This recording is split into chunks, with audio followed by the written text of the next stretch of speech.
তুই আমারে ডাক, মন খুলিয়া ডাকি রে বান্দা, মন খুলিয়া ডাকি রে বান্দা, মন খুলিয়া ডাকি রে বান্দা, গুনাহ পাবি মাফ। তুই আমারে ডাক রে বান্দা, তুই আমারে ডাক। মাশাআল্লাহ, আল্লাহ আল্লাহ আল্লাহ, তুই আমারে ডাক রে বান্দা, তুই আমারে ডাক। মাশাআল্লাহ, মন খুলিয়া ডাকি রে বান্দা, মন খুলিয়া ডাকি রে বান্দা, গুনাহ পাবি মাফ। তুই আমারে ডাক রে বান্দা, তুই আমারে ডাক। মাশাআল্লাহ, আল্লাহ আল্লাহ, জোরে জোরে। এই গভীর রজনীতে সবাই যখন ঘুমিয়ে পড়ে, আল্লাহর ওলিরা আল্লাহর তাহাজ্জুদের সিজদায় রত থাকেন, আল্লাহর কুদরতি কদমে সিজদায় পড়ে থাকেন। আমার মুরব্বী বাবারা, যুবক ভাইরা, আমরা আল্লাহ আল্লাহ জিকির করছি, আল্লাহ আমার মনের খবর জানে কি জানে না? জোরে বলেন, জানে কি জানে না? আল্লাহকে যদি আজকে ডাকার মতো ডাকতে পারি গভীর রজনীতে, তোমার এই ডাকে কেউ সাড়া দিতে পারুক বা না পারুক, বলেন তো সাড়া দিতে পারে একজন, বলেন তিনি কে? আল্লাহ হচ্ছে রহমান, আল্লাহ গফফার, আল্লাহ 99 ভাগ দয়ার নজরে, মায়ার নজরে বান্দা তোমার দিকে তাকিয়ে আছে। কখন তুমি আল্লাহকে ডাকো, তোমাকে মাফ করার জন্য আল্লাহ তোমার দিকে তাকিয়ে আছে। আল্লাহ বলছে, লা তাকুনাতু মির রাহমাতিল্লাহ। ওগো বান্দা, তুমি পাপ করেছো, কি হয়েছে? তুমি গুনাহ করেছো, কি হয়েছে? তুমি জুলুম করেছো, নফসের সাথে জুলুম করেছো। তুমি কত গুনাহ করেছো, কয় ওয়াক্ত নামাজ কাজা করেছো, তুমি কয়টি রোজা কাজা করেছো। মনে রেখো, লা তাকুনাতু মির রাহমাতিল্লাহ। তারপরেও তুমি বান্দা আমি আল্লাহর রহমত থেকে নৈরাশ হইও না। সুবহানাল্লাহ। আল্লাহ বলছেন, আমি আল্লাহ রহমান, আমি আল্লাহ রহিম, আমি আল্লাহ গফফার, আমি আল্লাহ সাত্তার। তোমার দিকে আমি থাকি 99 নজরে, মহব্বতের নজরে কখন তুমি চোখের পানি ছেড়ে আমি আল্লাহকে ডাক দাও, তুমি একটা মাত্র সিজদা দিবে চোখের পানি ছেড়ে দিয়ে, ওই চোখের পানি গড়িয়ে চেহারা পর্যন্ত আসতে তোমার দেরি লাগবে যুবক। ওই চোখের পানি গড়িয়ে চেহারা পর্যন্ত আসতে দেরি লাগবে। বান্দা মনে রেখো, তোমার জন্য আমি জাহান্নামের আগুনকে হারাম করে দিই। তাহলে আল্লাহকে আমরা ডাকার মতো ডাক দিতে চাই কি চাই না বলেন? আর একটু জোরে বলেন, চাই কি চাই না বলেন? আর একটু জবান খুলে বলেন আল্লাহ।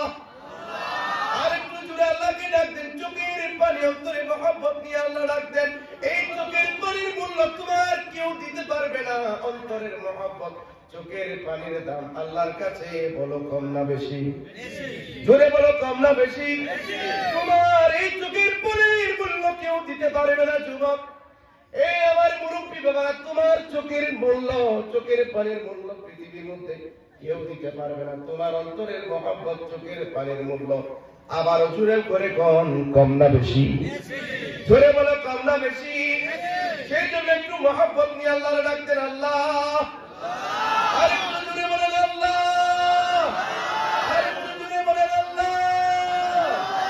এভাবে আল্লাহকে ডাক দিয়েছেন, লা ইলাহা ইল্লা আনতা সুবহানাকা ইন্নী কুনতু মিনাজ।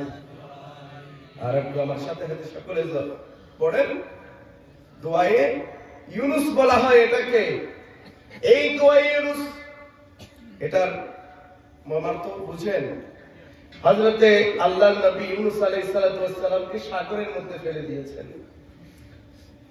ওখান থেকে বিশাল একটি মাছ আল্লাহর নবী নূহ পয়গম্বরকে নূহ আলাইহিস সালামকে ইউনূস আলাইহিস সালামকে খেয়ে ফেলেছেন। বিশাল একটি মাছ, ওই মাছের পেটের ভেতর থেকে আল্লাহকে ভুলে নাই, সেই মাছের পেটের ভেতর থেকে আল্লাহকে ডাকতে, লা ইলাহা ইল্লা আনতা সুবহানাকা ইন্নী কুনতু মিনাজ জালিমিন। ডাক দেওয়ার মতো ডাক দিলে আমার আল্লাহ তাকে সাড়া দিতে পারে কি পারে না? জোরে বলো, পারে কি পারে না বলেন?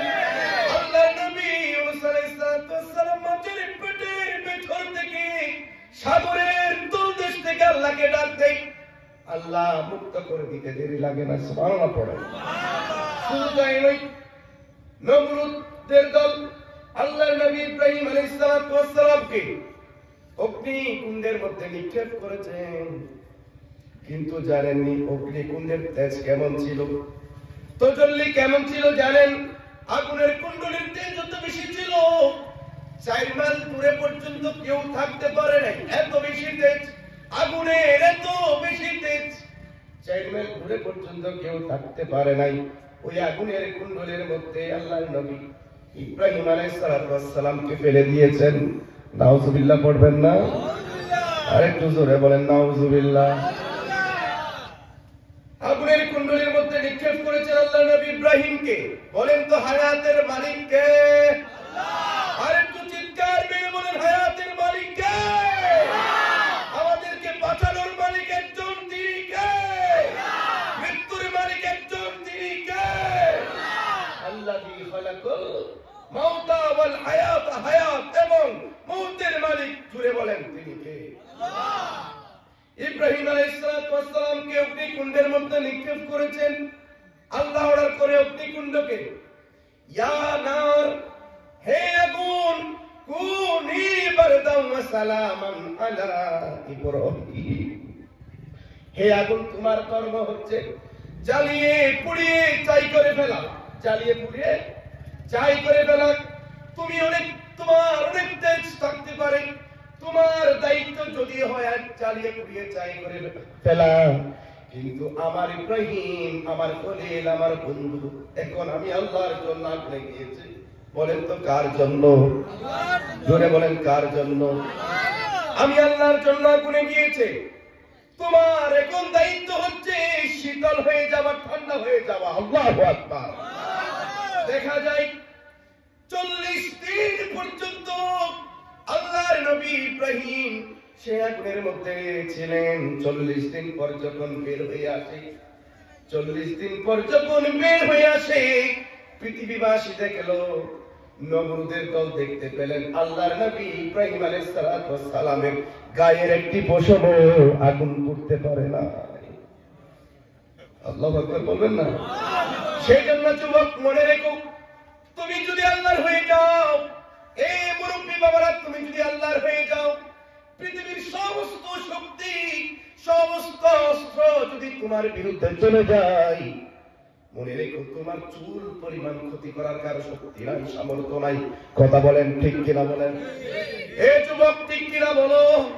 সেই জন্য তুমি আল্লাহর হয়ে যাও, আল্লাহর জন্য বাধা হয়ে যাও। এক আল্লাহ যদি তোমার পক্ষে থাকে, খোদা কি কসম, তোমার চুল পরিমাণ ক্ষতি কেউ করতে পারবে না। তোমার বিরুদ্ধে যত সব ষড়যন্ত্র করুক, যত তোমাকে হিংসা করুক, যত অস্ত্র তোমার বিরুদ্ধে ধরুক, চুল পরিমাণ তোমার কেউ ক্ষতি করতে পারবে না। জুড়ে বলো ঠিক কিনা বলুন? আল্লাহ হতে পারবো ইনশাআল্লাহ, আল্লাহ হয়ে যেতে পারবো তো ইনশাআল্লাহ। দুনিয়া তুচ্ছ, আমার আল্লাহ মহান। দুনিয়ার শক্তি তুচ্ছ, আমার আল্লাহ শক্তি মহান। কথা বলেন ঠিক কিনা বলেন? জোরে বলেন ঠিক কিনা বলেন? সেজন্য আল্লাহর হয়ে যেতে হবে, আল্লাহর হয়ে যেতে হবে, ফানা বিল্লাহ হয়ে যেতে হবে, বাবা বিল্লাহ হয়ে যেতে হবে। সেজন্য আমার গরিবে নওয়াজকে পৃথ্বীরাজ মারতে এসেছিল। আমার গরিবে নওয়াজ একাই ছিল। গরিবে নওয়াজের চুল পরিমাণ ক্ষতি করার কোন সামর্থ্য ছিল? পেরেছে? চুল পরিমাণ ক্ষতি করতে পেরেছে? আয়না সাগরকে অফ করে দিয়েছেন। পানি বন্ধ করে দিয়েছেন। আমার সুলতান খাজা গরিবে নওয়াজ সমস্ত আইনা সাগরের পানিকে একটা বদলার মধ্যে নিয়ে এসেছেন। সুবহানাল্লাহ। একাই গরিবে নওয়াজ একাই খেলা খেলেছেন। গরিবে নওয়াজ দুনিয়া থেকে বিদায় নিয়েছেন। 90 লক্ষ মুসলমান পৃথিবীতে হিন্দুস্তানের মধ্যে দিয়ে গিয়েছেন। সুবহানাল্লাহ। আরেকটু জোরে বলেন সুবহানাল্লাহ। সেই জন্য আল্লাহর বলি তুমিও হতে পারবে যুবক। আল্লাহর বলি আপনি আলেম হতে হবে না, বড় মুফতি, মুহাদ্দিস, মুফাসসির, বড় নামাজি, বড় আল্লাহওয়ালা হওয়া লাগবে না। তুমিও চাইলে আল্লাহকে রাজি করতে পারবা যদি তোমার অন্তরে আল্লাহর ভয় থাকে। কিছু আমল আছে, এই আমল যদি করো তোকে বড় আলেম হতে হবে না। তুমি যুবক, তুমিও চাইলে আল্লাহর ওলি হতে পারবে। একটা সবক দিয়ে যাব। প্রথমে মাহফিলের শুরুতে একটা সবক দিতে চাই। সবাই শুনবেন? সবাই আল্লাহর ওলি হতে চাই আমরা সবাই, আল্লাহকে রাজি করতে চাই। একেবারে সহজ একটা তাসবিহ দিয়ে যাব আজকে মাহফিলের শুরুতে। সবাই কি শুনতে রাজি আছেন আমার বাবারা? হাত তুলে করে রাজি আছেন সবাই? আমরা সব সময় শুনি আস্তাগফিরুল্লাহ, কিন্তু এটার ফজিলত আপনারা জানেন না। এটা কত বড় ফজিলত শুনবেন একটু? হাত তুলে কোন কে রাজি নাই? হাত তুলে দেখান আগে। কারা কারা রাজি নাই হাত তুলেন। প্রথমে আজকে একটা সবক দিব। এই যে আমরা ইস্তেগফার করি, ইস্তেগফারের কত বড় ফজিলত, কত বেশি ফজিলত। নবীজি বলছেন যুদ্ধের ময়দান থেকে পালিয়ে এসেছে, যুদ্ধের ময়দান থেকে পালিয়ে এসেছে, কবিরা গুনাহ করেছে, তার কোনো ক্ষমা নাই। আল্লাহ রাব্বুল আলামিনের হাবিব আপনার নবী, আবার নবী বলছেন ইস্তেগফারের বদৌলতে ইস্তেগফার করে যদি আল্লাহর কাছে মাফ চাও, ওই কবিরা গুনাহকারীকে আল্লাহ মাফ করে দিবেন। সুবহানাল্লাহ। আর একটু জোরে বলেন সুবহানাল্লাহ। চার মাযহাবের অন্যতম মাযহাব হাম্বলি মাযহাব। আপনারা নাম শুনেছেন? আমাদের ইসলামে কয়টি মাযহাব আছে বলেন তো? কথা বলতে হবে। কয়টা? কিছু নিয়েছেন আজকে, শিখেন, কিছু শিখেন। ওয়াজ তো অনেক শুনেছেন, আজকে কিছু দিয়ে যাব আপনাদেরকে। কিছু নেন, কিছু আমল নেন। বলেন তো মাযহাব কয়টা? জোরে বলতে হবে। কয়টা? হানাফি, শাফিঈ, মালিকি, হাম্বলি। চারটি মাযহাব। একটু মারহাবা কইতেন না? চারটি মাযহাবের অন্যতম মাযহাব হাম্বলি মাযহাব। হাম্বলি মাযহাবের যিনি ফাউন্ডার, প্রবর্তক, ইমাম আহমদ ইবনে হাম্বল। পড়েন সুবহানাল্লাহ। ইমাম আহমদ ইবনে হাম্বল, উনার একটা একক গ্রন্থ রয়েছেন, হাদিসের গ্রন্থ, যেটার নাম হচ্ছে মুসনাদে আহমদ ইবনে হাম্বল। 40,000 হাদিসের কম্পাইলেশন এই কিতাবের মধ্যে রয়েছে। সুবহানাল্লাহ পড়েন। 40,000 হাদিসের কম্পাইলেশন। এই ইমাম আহমদ ইবনে হাম্বল সারা জীবন হাদিস সংগ্রহের কাজে নিজেকে বিলিয়ে দিয়েছেন। সুবহানাল্লাহ। দেশ হতে দেশান্তরে, প্রান্ত হতে প্রান্তরে চলে যেতেন হাদিস সংগ্রহ করার জন্য। কত কষ্ট করেছেন, কত মেহনত করেছেন। বৃদ্ধ বয়সেও কনকনে শীতের মৌসুমে ইমাম আহমদ ইবনে হাম্বল, হাম্বলি মাযহাবের যিনি ইমাম আহমদ ইবনে হাম্বল হাদিস সংগ্রহ করার জন্য বিভিন্ন দেশে চলে যেতেন, দেশ হতে দেশান্তরে চলে যেতেন। শীতের এক মৌসুমে তিনিও হাদিস সংগ্রহের কাজে বেরিয়ে পড়েছেন। সুবহানাল্লাহ। তো সন্ধ্যা গনিয়ে এসেছে, আসরের নামাজ, মাগরিবের নামাজ মসজিদে পড়েছেন, ইশারের জামাতও ওই মসজিদে আদায় করেছেন। সুবহানাল্লাহ। ইশার জামাত ওই মসজিদে আদায় করেছেন। আদায় করার পর উনি তো মুসাফির মানুষ, কই যাবে? রাতের গভীরে কই যাবে? কনকনে শীত। তিনি চিন্তা করলেন আজকের রাতখানা এই মসজিদে হাদিস পড়ে পড়ে কাটাই দিব, সকালের জামাতটা এই মসজিদে পড়েই আবার বেরিয়ে যাব। সুবহানাল্লাহ। যখনই শুয়ে পড়েছেন, মসজিদের যিনি দারোয়ান এসে বলে, মান আনতা, কে আপনি? কে আপনি? হু আর ইউ? বলে আনা মুসাফির, আনা মুসাফির, আমি মুসাফির। বলে না তুমি মুসাফির হো, যাও হো না কেন, এখানে থাকতে পারবে না, চলে যাও, এখান থেকে বের হয়ে যাও, এটা মসজিদ থাকার জায়গা নয়। তো দারওয়ান তো আসলে চিনে নাই যুগের এত বড় একজন ইমাম, হাম্বলি মাযহাবের ইমাম, ইমাম আহমদ ইবনে হাম্বল, ওনাকে কিন্তু চিনে নাই। বলে যাও, বেরিয়ে যান, এটা থাকার জায়গা নয়, বেরিয়ে যান, আপনি মুসাফির যাই হোক না কেন, মুরব্বী হন, হুজুর হন, যাই হন না কেন, বেরিয়ে যান। আছে না নাই বলেন? এরকম কিছু মানুষ আছে না নাই বলেন? তো দারওয়ান বলছেন না। তো ইমাম আহমদ ইবনে হাম্বল অনেক আপত্তি বিনতি করেছেন, আমি মুসাফির মানুষ, হুজুর মুরব্বী মানুষ, কই যাব, রাতের কবি আমি কই যাব, আজকের রাতটা আমি এখানে থাকবো, সকাল যখন হবে ফজরের জামাতটা এখানে আমি পড়ে তারপর বেরিয়ে যাব। এদিকে দারওয়ান নাছুর বাদ্দা বলে না, থাকা যাবে না, বেরিয়ে যাও, বেরিয়ে যাও। তো কি করবেন, এখন মুসাফির মানুষ, উনি বেরিয়ে গিয়েছেন। কারণ সেই যুগের যারা আল্লাহর বলি, যারা বড় বড় বুজুর্গ, তারা নিজের পরিচয় সহজে কাউকে দিত না। সুবহানাল্লাহ। আল্লাহর বলিরা কখনো তাদের নিজের পরিচয় দিত না। তো বেরিয়ে গেলেন, হাঁটতে হাঁটতে হাঁটতে কিছু দূর গেলেন। কিছু দূর যাওয়ার পর দেখতে পেলেন একটা চায়ের দোকান। চায়ের দোকানের মধ্যে একটা যুবক রুটি বানায়, রুটির কামির মাখে, রুটি কামির মাখে রুটি বানানোর কাজে তিনি ব্যস্ত রয়েছেন। ওই যুবককে গিয়ে বলে, যুবক, আনা মুসাফির, আমি একজন মুসাফির, আগন্তুক, সফর এসেছি, গভীর রাতে কনকনে শীত, যাবার তো কোনো জায়গা নাই, তোমার এই চুলার পাশে আগুন পোহাতে পোহাতে আমি রাতখানা একটু অতিবাহিত করব, সকাল হলে আমি আবার বেরিয়ে যাব, তোমার কি কোনো সমস্যা হবে? তো যুবক খুব আল্লাহওয়ালা ছিল, বলছে না, আপনি মুসাফির মানুষ, মুরব্বী মানুষ, আপনি আমার চুলার পাশে আগুন পোহাবেন, আমার তো কোনো লস নাই, আহলান ওয়া সাহলান, স্বাগতম, খুশ আমদেদ, আসেন বসেন, আপনি আমার চুলার পাশে বসে বসে আগুন পোহান। সুবহানাল্লাহ, সুবহানাল্লাহ, আর একটু বড় করে বলেন সুবহানাল্লাহ। হযরত আহমদ ইবনে হাম্বল, কথাগুলো ভালো করে খেয়াল করবেন।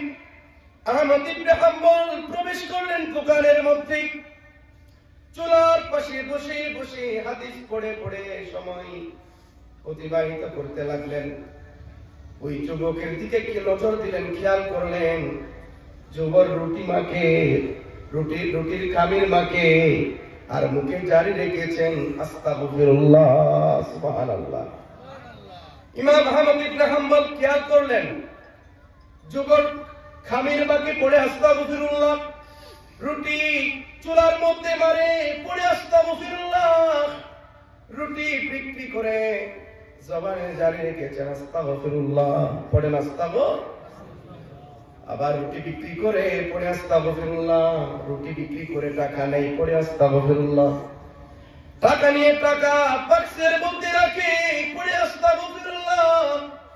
ইমাম আহমদ ইবনে হাম্বল অবাক হয়ে তাকিয়ে রইলেন, কিরে, এই যুবক রুটিওয়ালা, চায়ের দোকানদার, রুটির কামির মাকে পড়ে আস্তাগফিরুল্লাহ, রুটি চুলার মধ্যে মারে পড়ে আস্তাগফিরুল্লাহ, রুটি বিক্রি করে পড়ে আস্তাগফিরুল্লাহ, টাকা নেই, পড়ে আস্তাগফিরুল্লাহ, আবার টাকা নিয়ে বাক্সের মধ্যে টাকা রাখি, তাও পড়ে আস্তাগফিরুল্লাহ।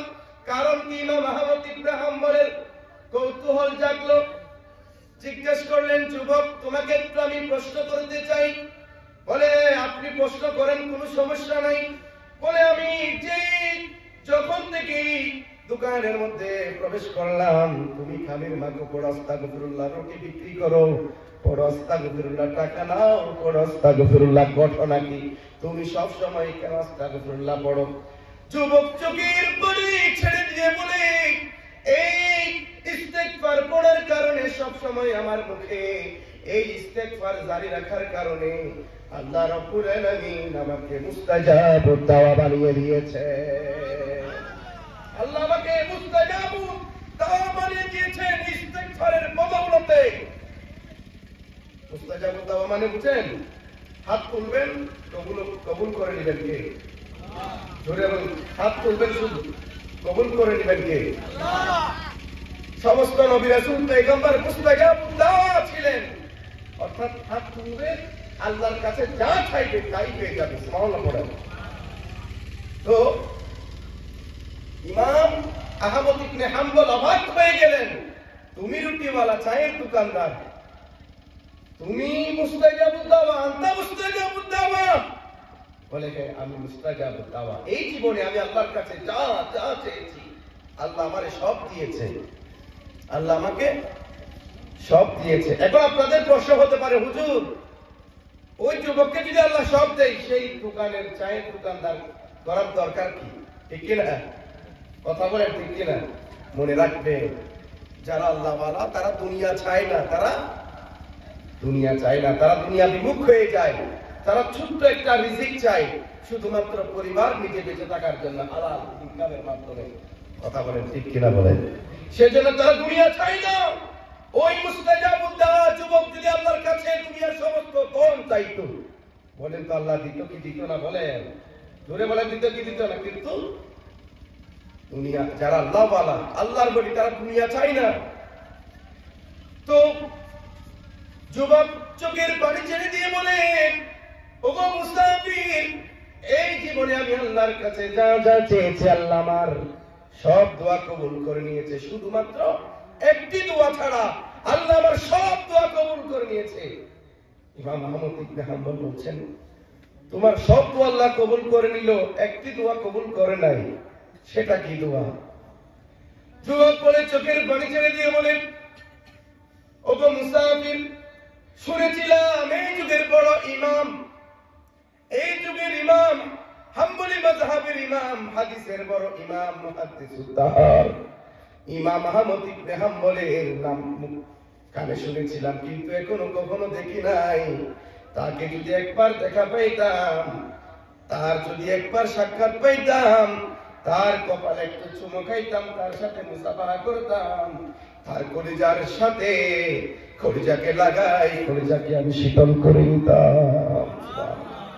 শুনেছিলাম এই যুগের বড় ইমাম, ওই ইমাম আহমদ ইবনে হাম্বলকে দেখার জন্য কত পাগল হয়ে গিয়েছি, আল্লাহর কাছে অনেকবার ফরিয়াদ করেছি, ওগো আল্লাহ, আমার ইমাম আহমদ ইবনে হাম্বলকে একটু ইমাম আহমদ ইবনে হাম্বলের সাথে সাক্ষাৎ করে দেন। সুবহানাল্লাহ। এই কথা শোনার সাথে সাথে ইমাম আহমদ ইবনে হাম্বল চোখের পানি ছেড়ে দিলেন, ডাক দিয়ে বলে, ওগো যুবক, রুটিওয়ালা, চায়ের দোকানদার, ওগো যুবক, তুমি আল্লাহর কাছে এই জীবনে যা চেয়েছো আল্লাহ তোরে সব দিয়েছে। আল্লাহ তোমার আজকে এই দোয়াটাও কবুল করে নিল। সুবহানাল্লাহ। তুমি যা যা চেয়েছো সব পেয়েছো, আজকে এই দোয়াটাও তোমার আল্লাহর দরবারে কবুল হয়ে গিয়েছে। বলে, কেমনে আপনি বুঝতে পারলেন? বলে, আজকে তো তোমার এই দোয়া কবুল হয়েছে। আনা আহমদ ইবনে হাম্বল, আনা আহমদ ইবনে হাম্বল, আমি তো সেই যুগের ইমাম, ইমাম আহমদ ইবনে হাম্বল, যে যাকে দেখার জন্য তুমি আল্লাহর দরবারে সবসময় পাগলামি করতে, ফরিয়াদ করতে, আমি সেই আনা আহমদ ইবনে হাম্বল, আমি আহমদ ইবনে হাম্বল। আল্লাহ রাব্বুল আলামিন ওই ইমাম আহমদ ইবনে হাম্বলকে তোমার চায়ের দোকানে পাঠিয়ে দিয়েছেন। সুবহানাল্লাহ। ওই ইমাম আহমদ ইবনে হাম্বলকে খোঁজার জন্য তার দরবারে যেতে হবে না, ওই ইমাম আহমদ ইবনে হাম্বলকে তোমার চায়ের দোকানে আল্লাহ পাঠিয়ে দিয়েছেন। আল্লাহু আকবার। যুবক চোখের পানি ছেড়ে দিলেন, হুজুর, আপনাকে আমি চিনি নাই, আপনি আমাকে ক্ষমা করবেন। আপনাকে দেখার জন্য কত রাত কত দিন চোখের পানি ছেড়ে ছেড়ে আল্লাহর দরবারে ফরিয়াদ করেছি, যখনই আল্লাহর কাছে যা চাইতাম সব আল্লাহ দিয়ে দিত, কিন্তু আপনাকে দেখি নাই। আপনি ঠিকই বলেছেন, আল্লাহ আজকে আমার এই দোয়াকেও কবুল করে নিল। সুবহানাল্লাহ। যুবক ইমাম আহমদ ইবনে হাম্বলকে জড়িয়ে ধরলেন, কপালে চুমুকে নিলেন, মুসাফা করলেন, ডাক দিয়ে বলেন, হুজুর, আজকে আল্লাহ আমার এই ইস্তেগফারের বদৌলতে, ইস্তেগফারের কারণে, এই আস্তাগফিরুল্লাহ সবসময় জপার কারণে, জিকির করার কারণে আল্লাহ আমার সর্বশ্রেষ্ঠ সেই দোয়া, এই দোয়াটাও কবুল করে নিল। সুবহানাল্লাহ। তো সেজন্য আপনিও যুবক, তুমিও চাইলে মুস্তাজাব দাওয়া হতে পারবে, আল্লাহর ওলি হতে পারবে, মুরব্বী আপনিও হতে পারবেন। জীবনে যা কিছু হয়েছে আল্লাহর কাছে মাফ চাও, কারণ আল্লাহ রহমান, আল্লাহ রহিম, আল্লাহ গফফার, আল্লাহ সাত্তার। আল্লাহ বলছেন তুমি কি গুনাহ করেছো, কত গুনাহ করেছো, তোমার গুনার পরিমাণ যদি হয়, তোমার গুনার পরিমাণ যদি হয় পুকুরের পানির সমান। পুষ্করণী আছে না, পুষ্করণী